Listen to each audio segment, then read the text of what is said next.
thought today I'd just do some Just the News Plus like I kind of do maybe once every 2 weeks or so. And I think covering the news is very interesting because there's always a lot of things going on.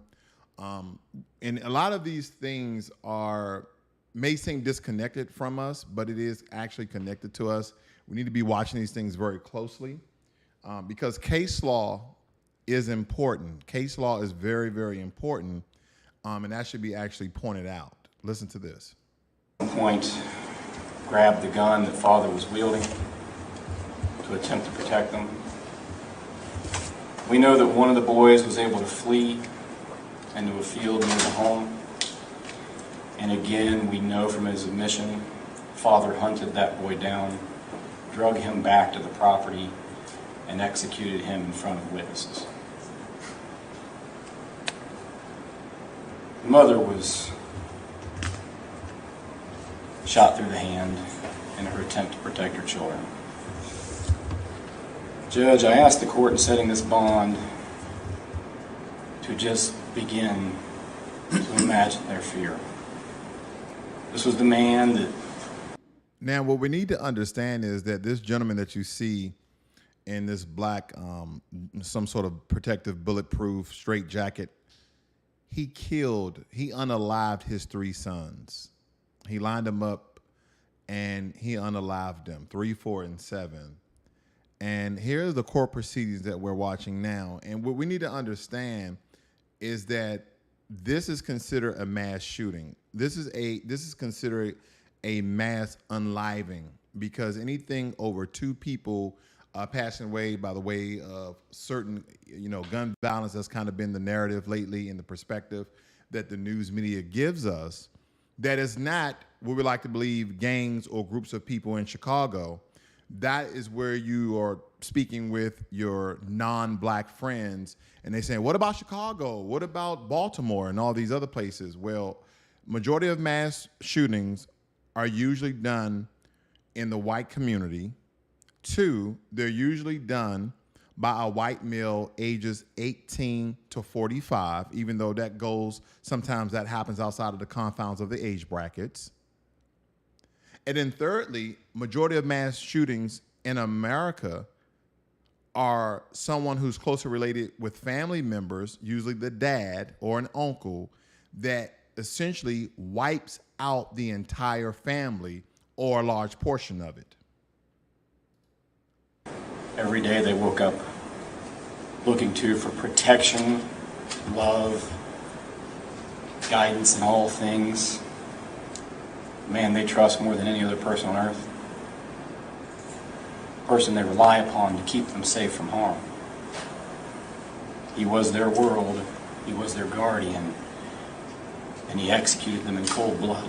We know that from his admission. 911, where's your emergency? There's a girl running down the street saying that her stepfather is killing everyone in her family. Stand the fuck up! EMS and stage and air crew are going to go ahead and fly whenever any can advise.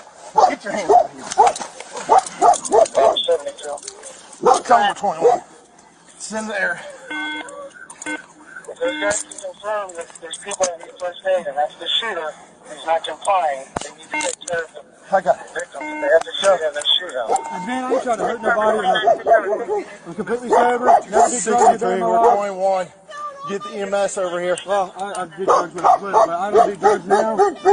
So what you see in the other officer to the right of your screen, he is trying to suscitate one of this guy's sons and perform CPR measures because unfortunately the child was unconscious and was not adhering to any verbal commands or any sort of things to revive him. I'm sober. I'm not trying to fight you. And because he's underage, Gatlin, get your butt inside. Gatlin, get your butt inside. We on primary? Now. 29, we got 3. Now, even though I know that's a very, very sensitive matter, and the reason why it's blocked out because of the age restrictions, but a lot of times I look at all aspects of the video, even at the end there where the police officer is telling someone who's watching it from a distance or someone who may be adjacent to that home to get inside. There is a perimeter that police have to conduct their investigations or crime fighting, whatever they do. But to tell someone who's a homeowner to get inside just because they want to see what's going on, that goes against their constitutional right. And I know it's a very sensitive matter. Some people are going to disagree, but nonetheless, you coming outside your house to see what the hell's going on, that's within your rights, okay? But again, a lot of these stories are not told in mainstream media. It's because of the optics. They want to make black people, they want to make black Americans the continuing criminal class of America. So they show all the things that occur within our communities and neighborhood, rather show what's really going on in America in a lot of the neighborhoods that they live in. That's very important. So, but yeah, there's a lot of things going on here in America. We got a heat wave going across certain states. Donald Trump, good old Donald Trump. We're going to cover Donald Trump. I'm sorry. He's a character at this point. He's very animated, but we're going to cover Donald Trump just a little bit later here. Unfortunately, 3 people lost their lives surfing in Panama Beach within over a 9-day span. The commander in Do Nothing, President Biden. Let's see. Donald Trump sues E. Jean Carroll, claims she defamed him on television because essentially I think he had to pay her $5 million, and now he's doing a countersuit to try to get that money back. But anyway, if you're going to travel this holiday season here, folks, you should be very cognizant of the situations that there's been a lot of delays, and they are expecting a lot of delays. Right here it states that travelers are getting hit with delays at U.S. airports. Early on Wednesday, ominous sign heading into the long July 4th holiday weekend, which is shaping up as the biggest test yet for the airlines that are struggling to keep up with surging numbers of passengers. As of early morning, more than 900 flights have been delayed in the U.S., according to FlightAware. Cancellations top more than 67 flights. So what's important there is that if you're looking at your routes and your different airlines, see if your airline, American Airlines, United Airlines, Delta Airlines, Southwest Airlines, Frontier, Spirit, all these different airlines that we take here in America, see what airline has the most cancellations, and you may want to cancel, get that flight credit if it's within your budget, and go with another airline that has a high probability of you getting out and going to see your loved ones and friends during this holiday season. Because that's the one thing that I hate, where I showed up, American Airlines, and I'm waiting there for hours, but you knew an hour or two prior to me coming to the airport. But now I'm in the airport, right? Because I already checked in online 24 hours before. And then I'm at the airport and I'm waiting 4 hours to board. Whereas the information that you guys found out about, he needs to de-ice the plane, the wheel needs some oil, whatever, some lug nuts are loose. The flaps are weak, so we have to strengthen it with carbon fiber, titanium, alloy, I don't know. But the point of the matter is you knew before I showed up. So give me an alert on my American Airlines app. I'm just saying American Airlines, for example.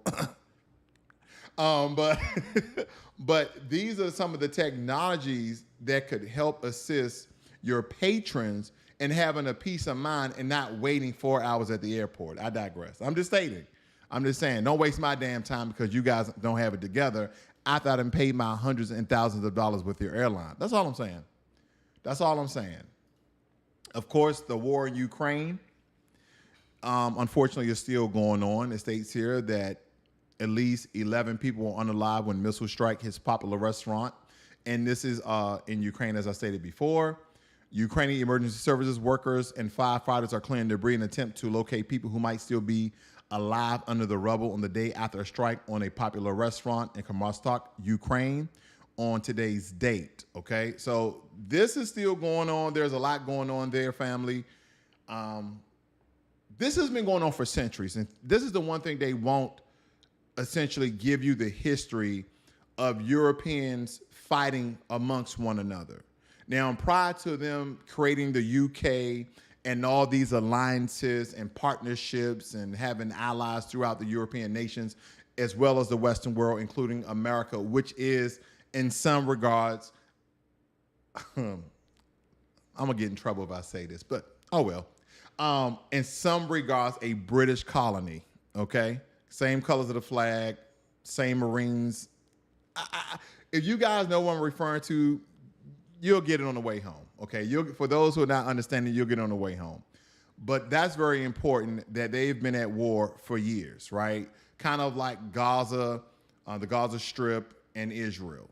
They've been warring for years on years on years. But they will have you to pay your attention to the urban areas within America where majority of our people live, like that's a war zone. No, that's a war zone.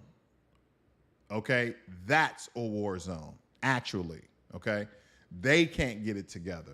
But nonetheless, they'll point out to us. And as I stated before, talking about Donald Trump, it states here that a jury found Trump responsible for sexual abuse.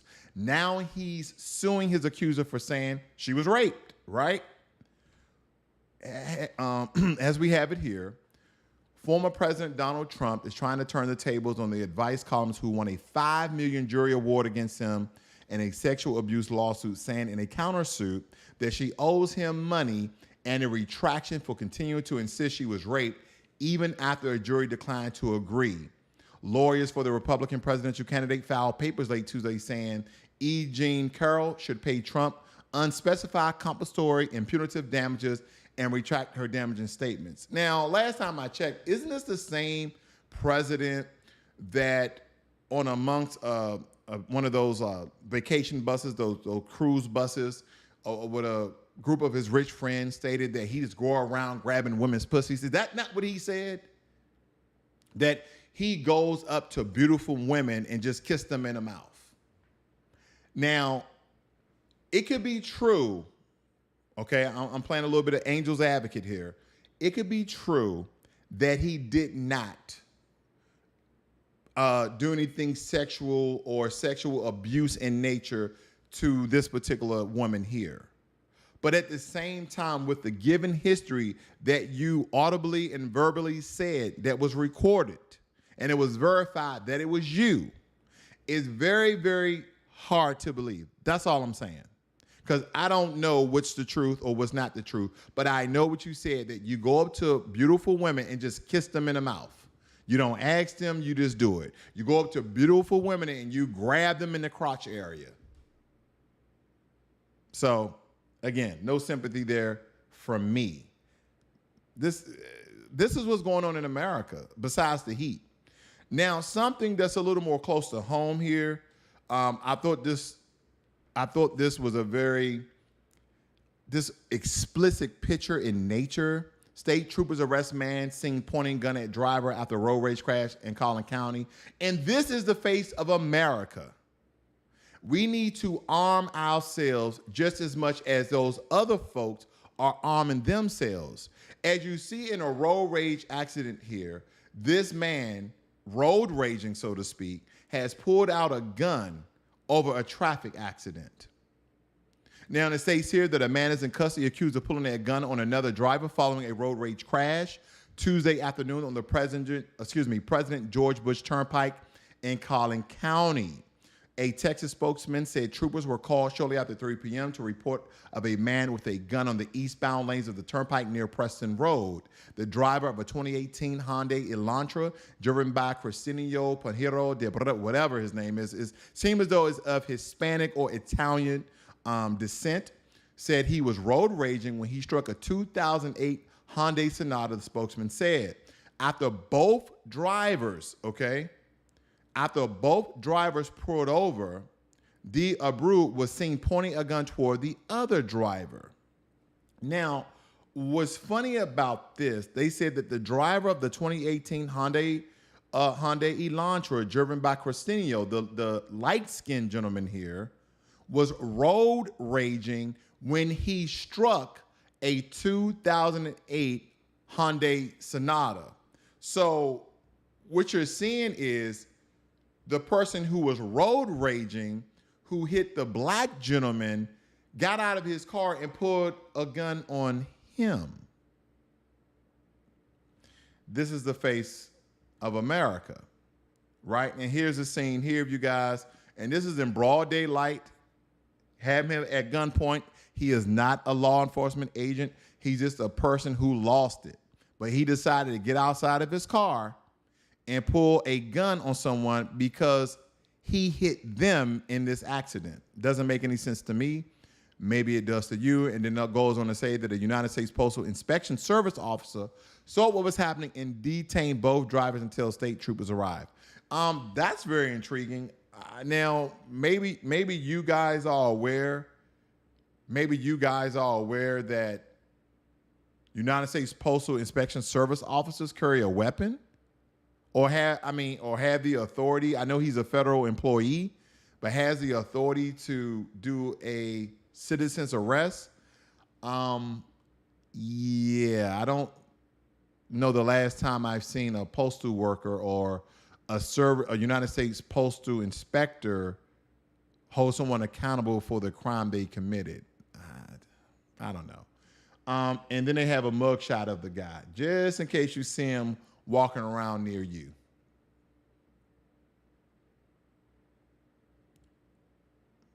Okay. So next, we understand that there are a lot of illegal immigrants here in America.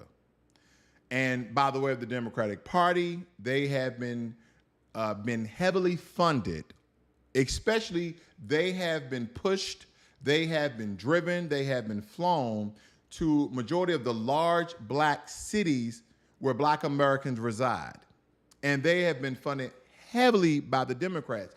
Even though a lot of these cities, whether it be Chicago, New York, Baltimore, to name a couple, to name a few, they have been given millions of dollars to subsidize these people inside of homes and rental properties, and also expedite work visas, give them jobs, places to live, while there is a high percentage of unsheltered black folk in those areas, as well as California.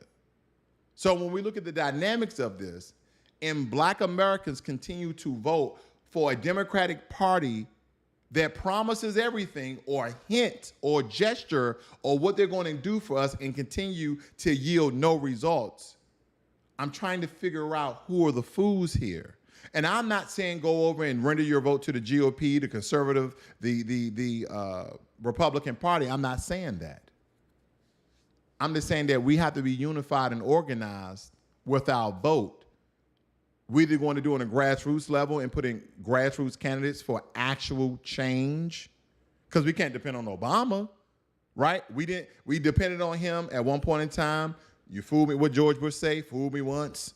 That damn it is my fault, and you fooled me again. He messed that shit all up. But nonetheless, we have people that live in this country that have obtained employment that a lot of us cannot, even without criminal records. And this is just a small example of what some of you guys are going to be involved with. Certain situations where it's going to be painstaking for you to understand how this particular person got this job, where they're going to be interacting with people and they have to render answers. Very important. Yeah, I wanted to, I was just over there in the section, and I asked one of the employees just where the eggs were, and he just pointed, so it seems that he's unable to speak English. Yes, ma'am. So does Food Line have a policy of hiring illegals? So number one, he's not illegal. Or does Food Line have a policy of hiring people who can't speak English? Food Line is an equal. You know what? I have to point out this Democratic shield. He must be, because he automatically got an attitude. Regardless if he illegal or not, that's what she stated. But look at the defense mechanism. For one, he's not illegal.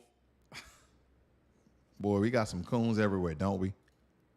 Opportunity. We hire So everybody. Yes. We do. And you have to look at the bigger picture. You The bigger got folks picture is that that black Americans are underemployed, and people with records It's not about probably color. can't. It's not about a color. It is. So, it's A, all about a okay. color.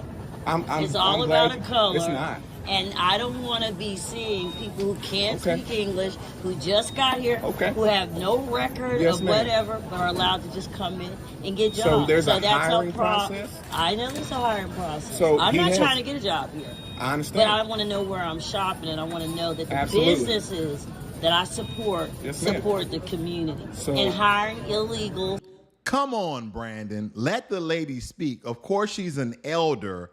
And regardless if you agree with her or not, let the lady finish. See, those people who hint on every word you say, or yeah, yeah, okay, yeah, but they're trying to overspeak you. They don't want to hear what you have to say. This is very, very disrespectful. And this is a younger black man speaking to an older black woman of her concerns that when she asks this gentleman within Food Lion, hey, where are the eggs at? He didn't know English. She probably asked him more information. He didn't know English. And she was like, well, black Americans in this country are unemployed, but illegal immigrants and people who can't speak English are getting jobs above black Americans. That's what she's talking about.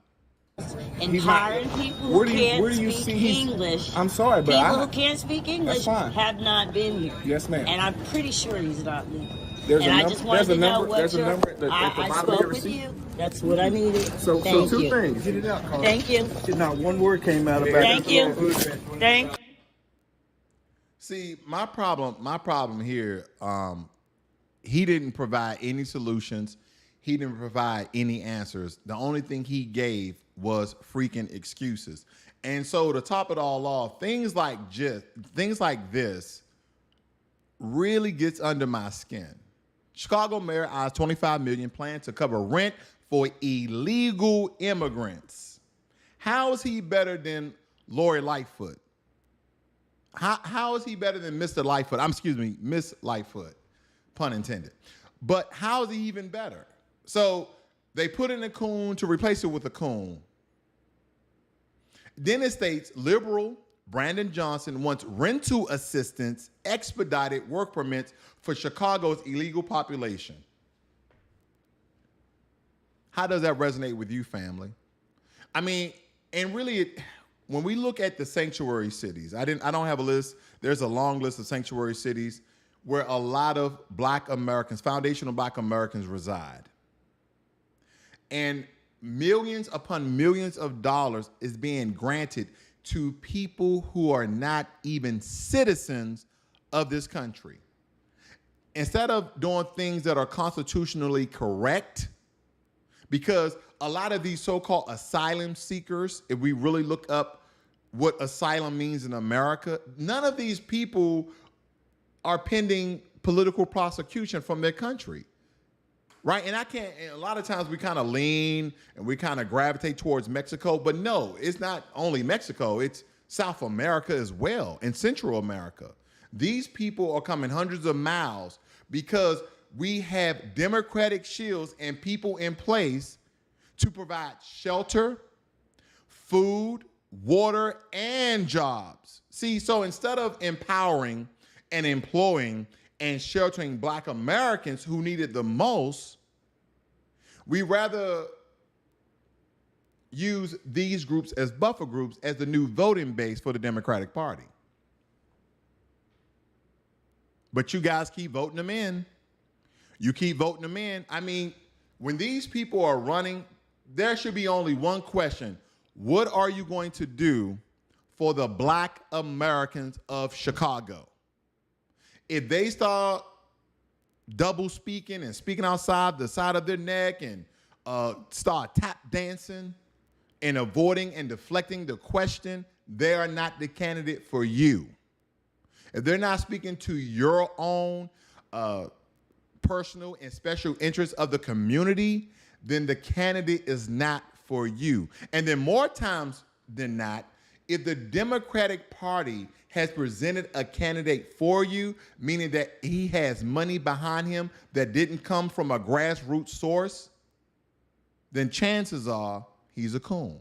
Then chances are he's an agent. Then chances are he'll be doing the bidding of the Democratic Party and not the best interest of his constituents. No, no, no. More times than not, if they are not homegrown candidates that you are promoting, that you have produced, then you already know the result, because this is the result. Let me read a little bit here. Chicago's new far-left mayor, Brandon Johnson, is working to implement a $25 million program that will subsidize rent costs for illegal immigrants, a plan that comes as Johnson's liberal allies press him to cut funding for other priorities such as policing. So much for high crime in Chicago, where we're going to lock down on police brutality and we're going to make sure that Chicago's South Side is cleaned up. No, Johnson is on a plan to provide more than 6,500 illegal immigrants with 6 months of rental assistance. That means for 6 months their rent is going to be paid. A program that will cost $25 million, according to the Chicago Tribune.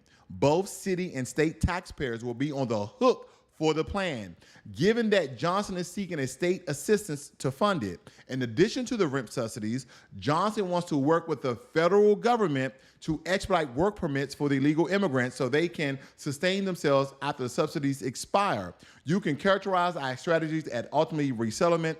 Johnson's deputy chief of staff. Doesn't matter who the person is, but the point of the matter is they're providing room, board, and well as a job. When have they done that for Black Americans?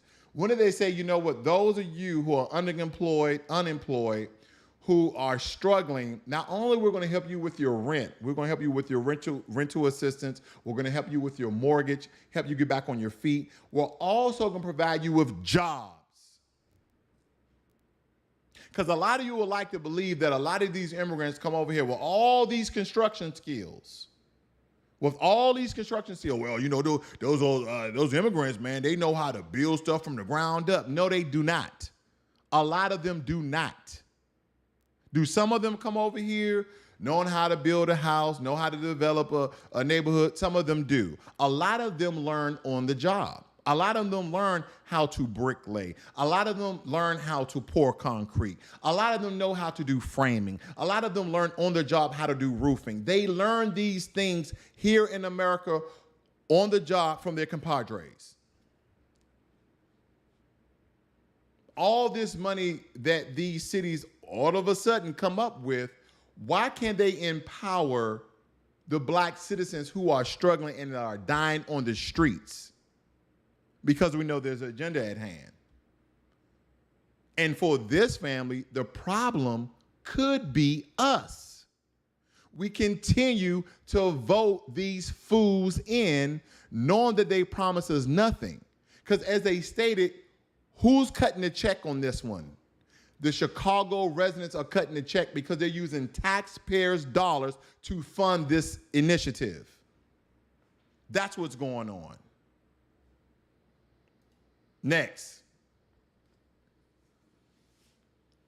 the first mixed president, Barack Hussein Obama. I got a little bit to say on this one. I really, really do, because there's a lot to be said here. There is a lot to be said here. But let's listen in on this very quickly.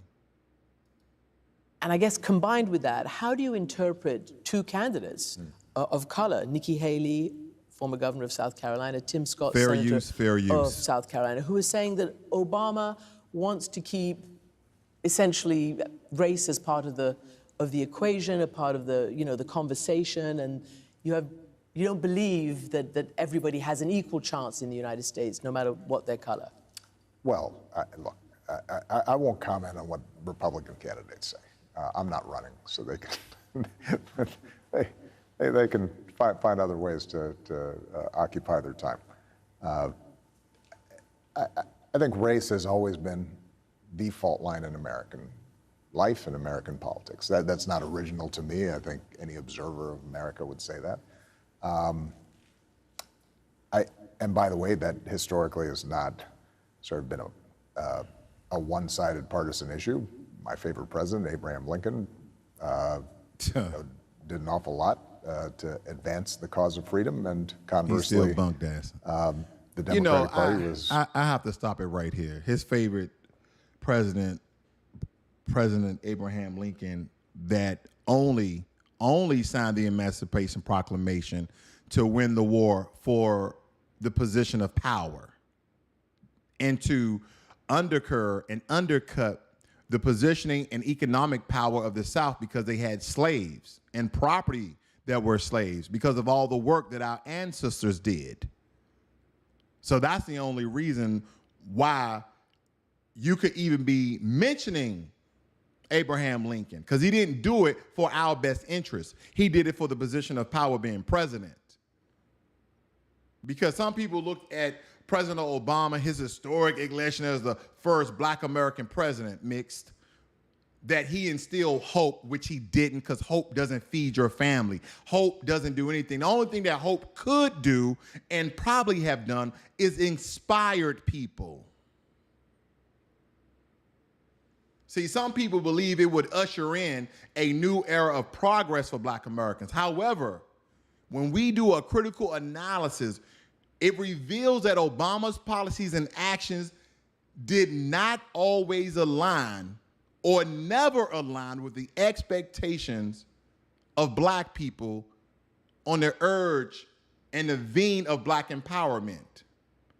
Because despite Obama inheriting an economic crisis, some argue that his administration, his economic policies, failed to adequately address the unique challenges faced by our Black communities because the recovery efforts focused largely on Wall Street and corporate interests, leaving many of Black Americans behind.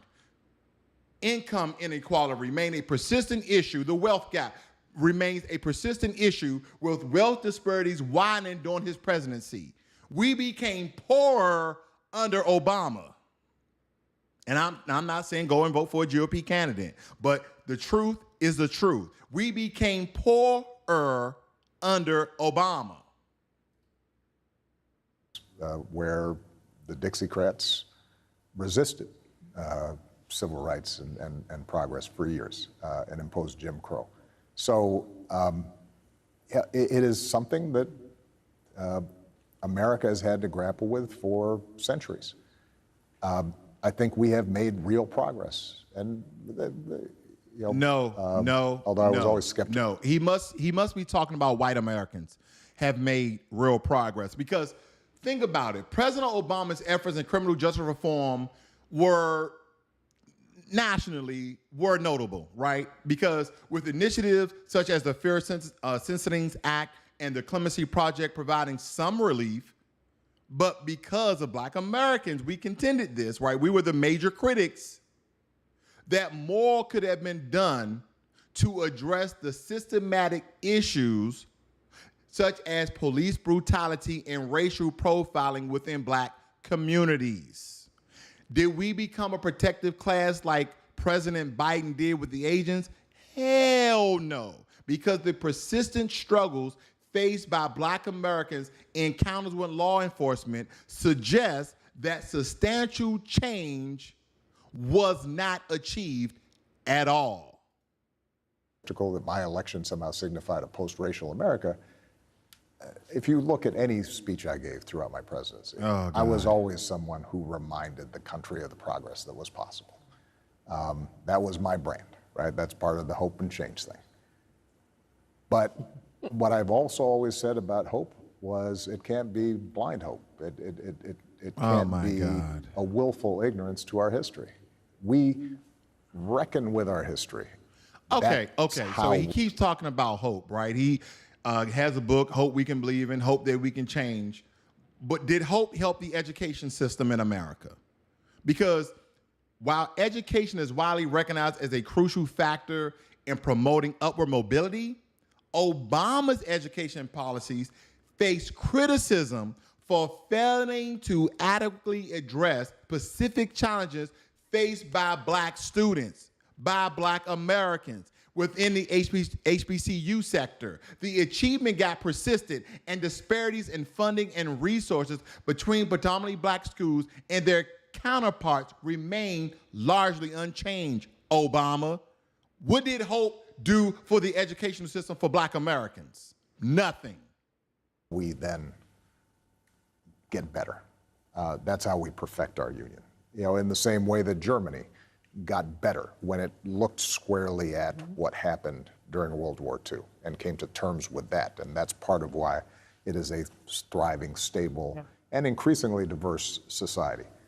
And that's part of the argument that I think all of us, not just in the United States or in Europe, but around the world, have to come to terms with. Humans have a strong desire to coalesce, particularly during times of stress, around tribe, clan, race, whatever our religious preferences are. And politicians have a good way of exploiting that. And if we don't resist it, then we're going to have problems. And by the way, it's not just that us-them dynamic is not just around race. I would argue that in the United States, and I suspect in Europe as well, changing gender roles. Oh, God, here we go with changing gender roles. That leads into healthcare. So let's talk about healthcare, Obama, because despite you passing the Affordable Care Act or Obamacare, the disparities in healthcare and outcomes for Black Americans remain majorly, significantly, and different than those that are non-Black. Because while the Affordable Health Care Act, it aimed to increase access to health care for all Americans, issues such as limited Medicaid expansion and the persistence of health care deserts in marginalized Black communities hindered progress in achieving what we would like to believe equitable health care for all. But we know who it helped the most. Now, did it help a couple of Black people? But of course it did, family. So don't point that one number out. But was it concentrated for Black Americans? Absolutely not. Have fueled at least as much of a backlash as the racial backlash. This enormous fear among men and those who like the traditional structures and hierarchies and patriarchy get very nervous when you have women suddenly being outspoken and thinking that they should have the same rights and power as men do, and when you have people of different sexuality. Oh my gosh, such lies. This is such lies, family. Oh my gosh. That's not even what people are referring to. People, when you're talking about gender roles, we're talking about the LGBTQ agenda and how that has, metamorphosized within and somehow has been blended into Black culture, that a large portion, a large percentage of Black Americans are within that community, which is false. It only represents 2% of the American population. But somehow it has been so damn influential by the Democratic Party, has been so damn influential and funded by the Democratic Party, has been so damn influential that they're coming for your kids. And they even said it while they were marching down during the Gay Pride Parade. Now, for some of you, I know you guys are Obama lovers, and probably half of you already turned off your YouTube channel. But I must note, while it's essential to recognize that President Obama's groundbreaking achievement as the first so-called Black president and acknowledge his positive contributions, it is equally important to critically evaluate his record on Black empowerment. Let me tell you about his record. Nil, none, zero, donut, zip. Because Obama's presidency, though marked by symbolic significance, the key word, symbolic, because that's all it really was, throughout his entire presidency, even his last 8 years total, not only did Black Americans criticize him, but they started to turn their backs because they realized, I voted for you thinking you were going to help us out. He did nothing. Economic disparities, criminal justice reform, education, and healthcare disparities continue to be one of the most persistent issues within our Black communities. So he did nothing. He didn't help us out. No subsidies, no wiping away qualified immunity, no executive orders. And here we are today. So, with that being said,